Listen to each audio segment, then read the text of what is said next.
Confederation of Danish industry, confederation of Indian industry, Indian green building council અને Indian institute of management Ahmedabad જેવી સંસ્થાઓ સાથે મળીને તેમના કેસ સ્ટડીઝના સર્વેક્ષણ માટે એક સંસ્થાની શોધમાં હતી. સસ્ટેનેબલ વર્કસ્પેસ ઇન્ડિયન બિઝનેસીસમાં પ્રોડક્ટિવિટી અને પ્રોફિટેબિલિટી માટે ઉત્પ્રેરક માટે સમગ્ર ભારતમાંથી બહુવિધ સર્વેક્ષણો પછી તેમના સંશોધન માટે ફિલ્ટર કોન્સેપ્ટ પ્રાઇવેટ લિમિટેડની સાણંદ ફેસિલિટી પસંદ કરી હતી અને 13મી માર્ચના રોજ ફિલ્ટર કોન્સેપ્ટ પ્રાઇવેટ લિમિટેડના ચેરમેન અને મેનેજિંગ ડાયરેક્ટર શ્રી મેહુલ પંચાલને બહુમાન મળ્યું હતું.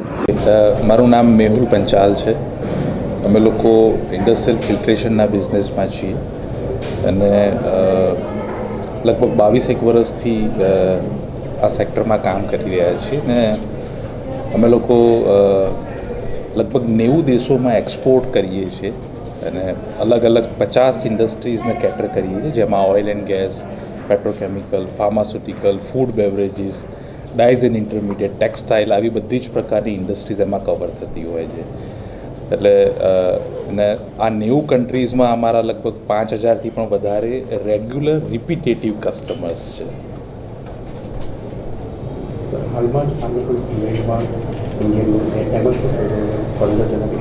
ઓકે, સો ગઈકાલે એક ફેલિસિટેશન પ્રોગ્રામ હતો અને આ પ્રોગ્રામ આપણા ત્યાંથી confederation of Indian industry, IGBC Indian green building council, confederation of Danish industry અને IIM અમદાવાદ ચેપ્ટર, આ બધા લોકો ભેગા થઈ અને એક સ્ટડી કરી રહ્યા હતા ફોર સસ્ટેનેબલ વર્ક સ્પેસ, કે વર્ક સ્પેસ તમારા બિઝનેસીસમાં પ્રોડક્ટિવિટી અને પ્રોફિટેબિલિટીને કઈ રીતે એન્હાન્સ કરશે. અને આનો એક ફેઝ 2 પ્રોગ્રામ હતો એમનો અને એમાં એમને અમારી ફિલ્ટર કન્સેપ્ટની સાણંદ ફેસિલિટીને આખી સ્ટડી કરી અને સ્ટડી કર્યા પછી એ લોકોએ ઇન્ડિયામાંથી 15 ઇન્ડસ્ટ્રીઝ, 15 યુનિટને શોર્ટલિસ્ટ કરેલા હતા, જેમાંથી અમે એક હતા અને ગઈકાલે એનું એક ફેલિસિટેશન પ્રોગ્રામ હતું. અને આ ફેલિસિટેશન પ્રોગ્રામમાં Danish ambassador his excellency Freddy Svane, એમના થકી આ જેટલી બી 15 કંપનીઝ છે ઇન્ક્લુડિંગ ફિલ્ટર કન્સેપ્ટ, એમને બધાને આ ફેલિસિટેશન આપવામાં આવ્યું હતું. અને it's a really proud moment કે આખા ઇન્ડિયામાંથી 15 કંપનીને ગ્રીન બિલ્ડિંગ કોન્સેપ્ટને લઈને સ્ટડી કરવામાં આવ્યું હોય અને એમાં આપણી અમદાવાદની આ કંપની હોય. ગ્રીન બિલ્ડિંગ તરીકે સિલેક્ટ કરવામાં આવ્યું છે, કઈ કઈ સુવિધાઓ છે ગ્રીન બિલ્ડિંગની, કઈ વ્યવસ્થાઓ છે? સો અમારું જે સાણંદની ફેક્ટરી છે એ સાણંદની ફેક્ટરી અરાઉન્ડ 12,000 સ્ક્વેર મીટર એરિયામાં આખી ફેલાયેલી છે. એમાં શરૂઆતમાં એડમિનિસ્ટ્રેશન બિલ્ડિંગ છે ને પાછળના ભાગમાં પ્રોડક્શન યુનિટ છે. આ ફેસિલિટી એ રીતે ડિઝાઇન કરાયેલી હતી કે જે અમે શરૂઆતથી પ્લોટ સિલેક્શન વખતે જેને નોર્થ ફેસિંગ લીધેલી હતી, જેથી કરીને અમને લોકોને ઇનડાયરેક્ટ સનલાઇટ દિવસ દરમિયાન મળતું રહે. એટલે અમને લોકોને આર્ટિફિશિયલ લાઇટની મિનિમમ રિક્વાયરમેન્ટ રહેતી હોય. સો સાણંદની ફેસિલિટીનું સૌથી મોટામાં મોટું એક જે ફીચર કહીએ તો અમારું આ છે કે અમને લોકોને ડે લાઇટની અંદર કોઈ પણ સિઝનમાં ફૂલ ડે લાઇટ મળતી હોય છે ને, જેના કારણે થઈને અમારી પ્રોડક્ટિવિટીમાં ઓલવેઝ અમને બૂસ્ટઅપ મળતું રહેતું હોય. બીજી ફેસિલિટી જે છે રેઇન વોટર હાર્વેસ્ટિંગ. અમે લોકો આપણું જે ચોમાસામાં જે કારણ વગરનું પાણીનો વ્યય થતો હોય છે, જે ડ્રેન આઉટ થઈ જતું હોય છે, એને અમે લોકો સ્ટોર કરીએ છીએ અને એ પાણીને રૂટીન માટે થઈને યુઝ કરીએ છીએ.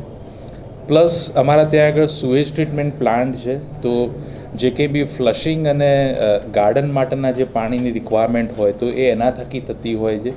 સો અમને લોકોને ફ્રેશ વોટરની બહુ મિનિમમ રિક્વાયરમેન્ટ આવતી હોય. એટલે પ્લસ અમારી આખી ફેક્ટરી એ એર પ્યોરિફાઈડ છે. એટલે પોસ્ટ કોવિડ અંદર લોકોને એ સમજ પડી હતી કે એર પ્યોરિફાયર એક એવી ડિવાઇસ છે કે જેનાથી તમે કોઈપણ પ્રકારના એરબોર્ન ડિસીઝથી બચી શકો છો. સો અમારા વર્કરોના અને અમારા કર્મચારીઓના સારા હેલ્થ માટે થઈને અમે લોકોએ આ એર પ્યોરિફાયર ત્યાં આગળ આપેલા છે અને આખી ફેસિલિટી એર પ્યોરિફાયર છે. એટલે તમે અમારા કોઈપણ બિલ્ડિંગમાં જુઓ તો air quality less than 10 AQI હોય છે. સો આ એક બહુ મોટું ફીચર હતું અને જે આ સ્ટડીમાં પણ હાઇલાઇટ થયું. એટલે અને બીજું કે અમારા બિલ્ડિંગમાં દરેક ફ્લોર ઉપર ગ્રીન બિલ્ડિંગ છે, એટલે ગાર્ડન છે, ત્યાં આગળ લેન્ડસ્કેપિંગ કરેલું છે. એટલે આજે કોઈ પણ જે ત્યાં કામ કરવાવાળો વ્યક્તિ છે એને ક્યાંય બી એના રૂટીન જગ્યા પરથી કંઈ પણ ચેલેન્જ આવતી હોય કે ઇફ ઇઝ નોટ કમ્ફર્ટેબલ, તો એ આ ગ્રીન વર્ક સ્પેસમાં કામ કરી શકે. પ્લસ અમને લોકોને જ્યાં પણ વર્ટિકલ જગ્યા મળી છે ત્યાં વર્ટિકલ ગાર્ડન પ્લાન્ટ થયેલા છે અને આ બધા જ રિયલ પ્લાન્ટ છે.